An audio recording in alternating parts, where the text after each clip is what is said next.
Міне ұлым Рахымғалиев Мирас бүгін отан алдындағы борышын өтеп, ортамызға оралды. Өте қуаныштымыз.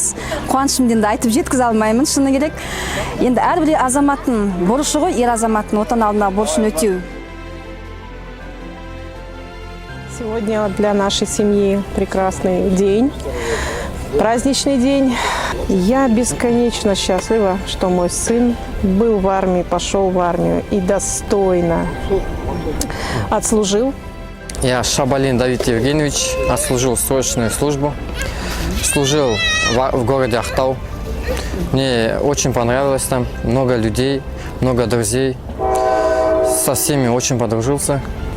Желаю всем отдать долг Родины.